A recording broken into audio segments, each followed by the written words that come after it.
This is CBC Vancouver News.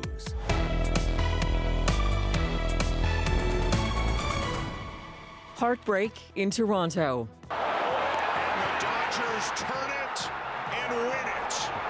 The Blue Jays give up Game 7 in extra innings, losing the World Series at home. Plus, the ministry is going to work with us on potentially taking some of those filters back and testing them for the avian flu. another surge in bird flu cases has Fraser Valley farmers testing new technology to protect their animals. Also, I just love the feeling of competing. This program changed my life. a future generation of Olympians. We introduce you to young athletes training in Vancouver for the world stage. Good evening, I'm Tanya Fletcher. Thanks for joining us. We begin with crushing defeat in Toronto, where it was about as close as it could get. But the Blue Jays losing Game 7 of the World Series to the LA Dodgers. And the pitch. And a broken bat, grounder to short. And the Dodgers turn it and win it. The Dodgers have won the World Series. They have beaten the Blue Jays 5-4 here in 11 innings. They have repeated as World Series champions. That was the moment the dream ended for the Toronto Blue Jays. They led for much of Game 7, but the Dodgers were able to tie the game 4-4 at the top of the 9th. The Dodgers then took a 5-4 lead at the top of the 11th inning with a solo home run. Despite Vladimir Guerrero Jr. getting to third base in the bottom of the 11th, the Jays just could not score, leaving fans across the country shocked and devastated to have come so very close. Now, although it is, yes, a bittersweet disappointment for the Blue Jays, it was, of course, elation and relief for the Dodgers. After storming through the postseason, beating the top and second highest ranked teams in the majors, they struggled to close out Toronto this series. It took those extra innings in the 7th game, but the Dodgers were able to repeat as World Series champions. For the Jays, there is scant consolation for coming this far, but not being able to finish the job. There were low expectations for them from the start of the season, though, but they proved all their doubters wrong. By September, they believed, as did most of the country, that they could go this far into October, and they did quite handily, but they could not just get that final run when they needed it most.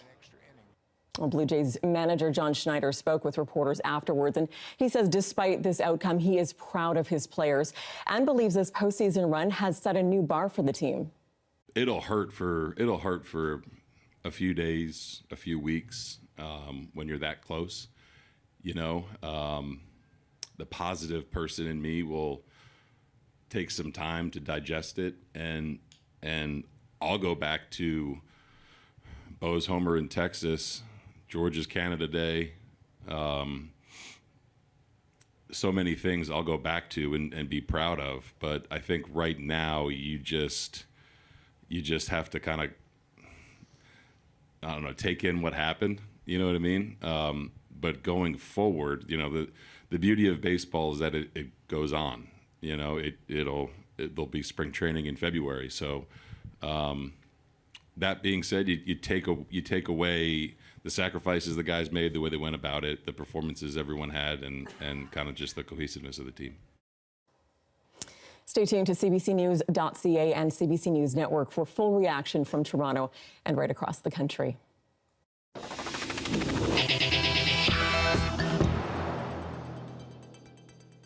To local news now, police are warning parents to check their kids' Halloween candy. It comes after a staple was found in a chocolate bar in Surrey this afternoon. Officers say the family had been out trick-or-treating in the Clayton Heights neighborhood. Investigators are trying to figure out now where exactly that candy came from. And to northern BC, 2 people have been arrested in an early morning arson and shooting in Fort St. John. The scene was outside this bar where a suspicious fire was spotted around 6 a.m. yesterday. Forensic officers found evidence of both arson and shots fired at that building. Police say 2 suspects were arrested later in the day at a home in Taylor. That's roughly 20 kilometers south of Fort St. John. Those 2 are being held in custody. Well, still up north as of noon today, Prince Rupert is under a boil water advisory again. The city says it's related to construction on a project upgrading water and sewer infrastructure. It follows a boil water advisory that stretched from early August to October, and then another one that lasted 3 months last winter after a power failure at the city's remote treatment plant. Residents are once again being urged to boil water used for drinking, cooking, washing produce, making ice, and brushing teeth. Avian flu cases continue to rise at commercial farms in the Fraser Valley. It has farmers scrambling to find ways to protect their animals, including testing out new technology to prevent the spread of the disease. The CBC's Kier Junos takes a look. On Halloween, another case of avian flu was found at a commercial farm in Abbotsford. That makes 13 cases of the disease found in the Fraser Valley in October alone, and one case can lead to a whole flock ordered to be culled. I'm very thankful that I don't personally have it on my farm, but I know several other producers and even friends that have gotten it, and it's a real toll on mental health. As farmers lock their birds inside for safety, the question Matthew Bergsma and other farmers are trying to answer is if air filtration systems and other kinds of tech might help keep the virus out of their barns. The province helped 75 farmers buy filtered heat exchangers, UV lights, and other tools so they can run tests. We're pulling all the fresh air in through those filters to ensure that the birds have a safe environment, that we mitigate any dust or potential particulate matter that could get into the barn that could carry the virus. And the ministry is going to work with us on potentially taking some of those filters back and testing them for the avian flu. Since 2022, this strain of the bird flu has been spreading because of migratory birds, and the Fraser Valley is below their flyway. We're anticipating that, over this high-risk period, there probably will be more cases in commercial poultry. The province ordered poultry birds shut inside as of September when cases were getting bad in Alberta. BC's head veterinarian says it's hard to predict how bad this infection season will be, but cases down south and in neighboring provinces are raising concerns. But based on what we saw in the prairies and what we're seeing in Washington, we would anticipate that the infection pressure could be just as high as in the last years. The Canadian Food Inspection Agency says last month around 310,000 birds were affected by highly pathogenic avian flu in the Fraser Valley. The government is expected to look at the results from Bergsma and other farmers in the spring after the high-risk season ends. I think as an industry we can become stronger through these trials, and we're looking forward to some positive results on this technology that's being implemented. Bergsma holding out hope they may find a path to more resilient farms. Kier Junos, CBC News, Abbotsford. Well, TransLink is marking the 30th anniversary of the West Coast Express. I can tell you from personal experience, it is more than just a train. The West Coast Express links Mission, Maple Ridge, Pitt Meadows, and the Tri-Cities to the heart of Vancouver, and it has shaped how people live and work across our region, supporting sustainable transportation, reducing congestion, and really helping to keep our economy moving. The 69-kilometer route between downtown Vancouver and the Fraser Valley is the only regional train route in the Lower Mainland. But could the future of the service be better? Our Justin McElroy looks at why it's so difficult to create new transit options in Southwest BC. The West Coast Express. It's Metro Vancouver's only regional train line. It's operated for 30 years, and this Saturday, it's going to do something novel, run on a weekend. It's a big deal for us. The West Coast Express is a really integral part of how people get around in this region. That is TransLink CEO Kevin Quinn talking about the train service that runs from suburban Metro Vancouver municipalities to downtown on weekday mornings and back east in the evening. And after 3 decades of operation, they think it's worth a special celebration. This is a great opportunity to really reflect and celebrate on the 30 years. Now, there are plenty of people that use the West Coast Express, but what do they do a good job at, and what do they do a bad job at? Here is a chart. When it comes to speed, safety, and overall service, the train is good. But the complaints are obvious. The train doesn't run on weekends, doesn't run on afternoons, and isn't particularly integrated into the rest of TransLink's system. There have been many campaigns over the years to expand West Coast Express access. The NDP actually promised it in their last election campaign. So why has it been so hard to expand this service?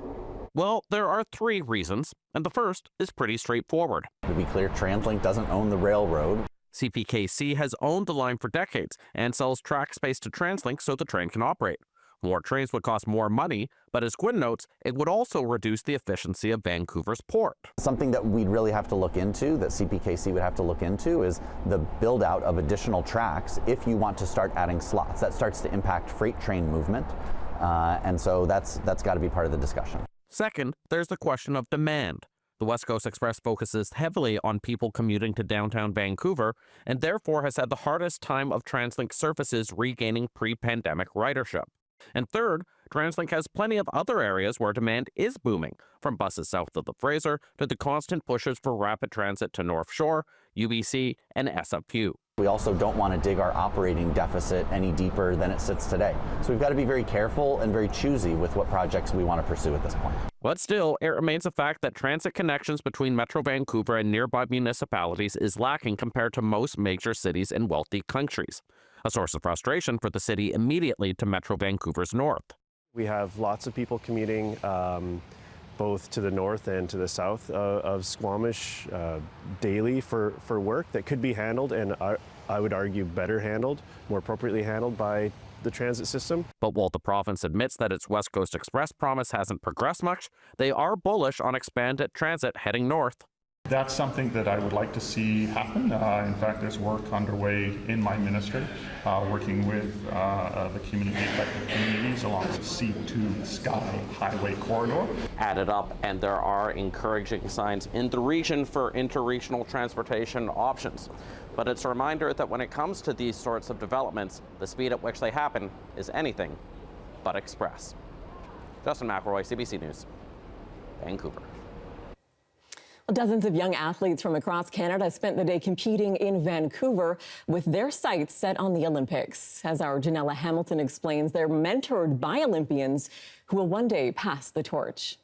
30 seconds. Good job. Come on. In this arena, 100 young athletes from across the country are being pushed to their limits with the goal of one day becoming an Olympian. Since I was younger, I dreamed about playing for Canada and playing the sport that I love. 17-year-old Olive Bodell is a field hockey player from West Vancouver. She says she's always aspired to compete at an international level. I just love the feeling of competing and just working your hardest and knowing that you have given it your all. She says making it to the RBC Training Ground National Final this year could mean she's one step closer to achieving that dream. The program, now in its 10th year, has produced 21 Olympians who've won a combined total of 14 medals. The athletes, aged 14 to 25, compete in events that test speed, power, strength, and endurance. You have anywhere from Rugby Canada to Bobsleigh Canada helping athletes find, what makes the most sense to them. One of those athletes was Olympic bobsledder Mike Evelyn, who is poised to compete at the upcoming Winter Games. This program changed my life. If it weren't for this, I would never have been identified as a bobsledder at all.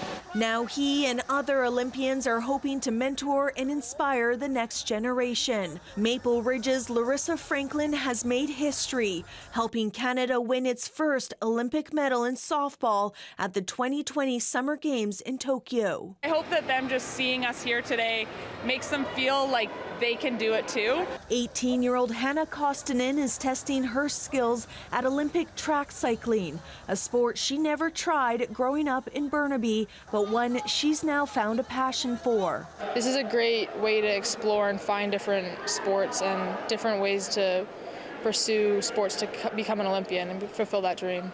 Organizers say in about a month, these athletes will find out if they will receive a bursary to help cover costs related to training, competitions, equipment, and travel. For some of them, that money could help pave their path to the podium. Janella Hamilton, CBC News, Vancouver. Well, playoff talk has been all about the Blue Jays lately, but tonight, the BC Lions extended their season with a 33-30 victory over the Calgary Stampeders in the West Division semifinal. For the win!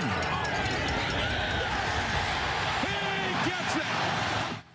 Lions quarterback Nathan Rourke threw for 223 yards in total, connecting on 16 of his 23 attempts, and also contributing a rushing touchdown. BC will now face the Saskatchewan Roughriders in the West Division Final. That game is set for Regina November 8th.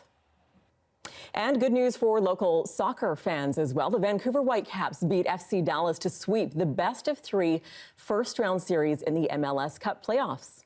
Vancouver's 8th corner, and it's knocked off the line. The Whitecaps have got a goal!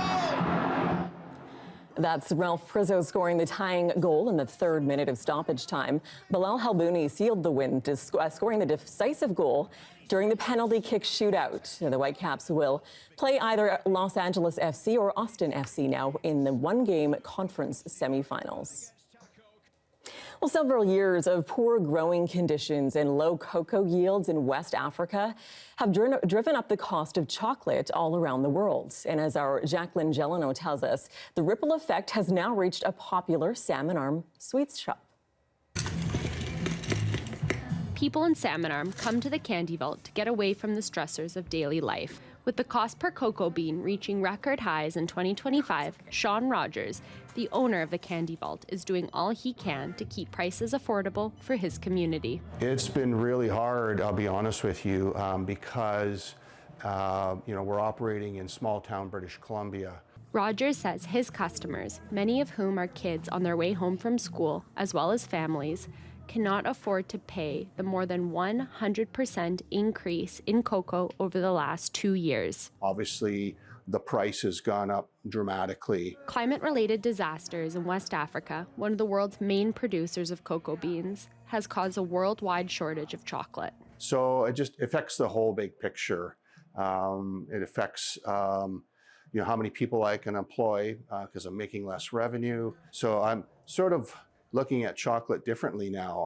According to the 2025 Halloween Treat Cost Report, an annual report put out by Agri-Food Analytics Lab at Dalhousie University, the average candy bar has seen a 15% increase this past year due to both smaller bars being sold and higher cocoa prices. Rogers says while he has had to be creative in how he stocks his shelves, he's unwilling to compromise on cocoa quality and preferentially buys Canadian-made chocolate. I'm just one of hundreds of small local businesses in Salmon Arm, and we're all in the same boat together. The economy is tough and we're all trying to survive. Before you make your purchasing decision, if you can get it from a small store, do your best to try to support small business, especially in small town British Columbia. We're all trying to survive and be here for the community. Jacqueline Gelano, CBC News, Salmon Arm.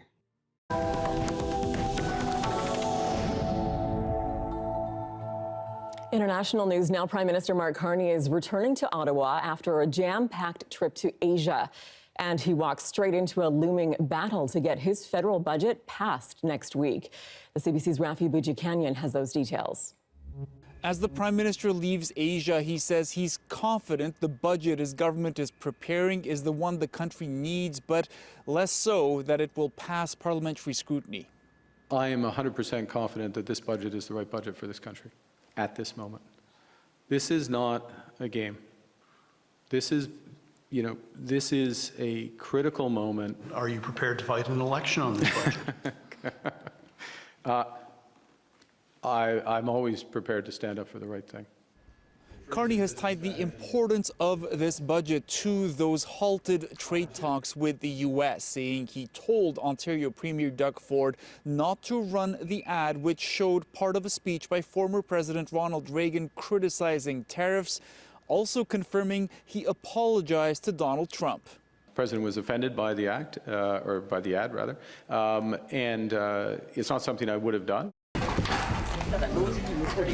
Over the course of this week in Asia, Carney met with several leaders in the region, including Japan's new prime minister, as well as China's president, looking to rekindle a relationship with Asia's largest economy, even as a public inquiry into foreign interference concluded that China interfered in 2 of the last 3 Canadian federal elections.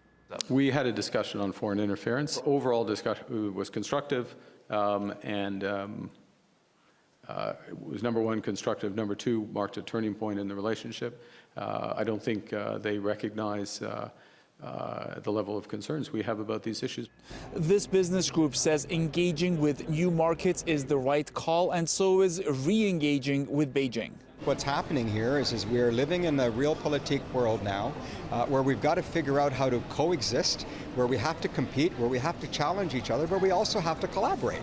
With no new free trade deals signed on this continent yet, Carney faces a significant test of confidence in Parliament during the weeks after his government reveals its budget next Tuesday. Rafi Bujikani on CBC News, Gyeongju. Hi, I'm Amy Bell, and this is your CBC Inbox. Celebrate Chinese language, identity, and creativity at the Jade Music Festival from November 5th to 8th. Join CBC's Margaret Gallagher for an international collaboration of inspiring sounds and stories. And join CBC's Dan Burrett on November 6th to celebrate the best and brightest at the Surrey and White Rock Business Excellence Awards. For tickets, visit swrbot.com.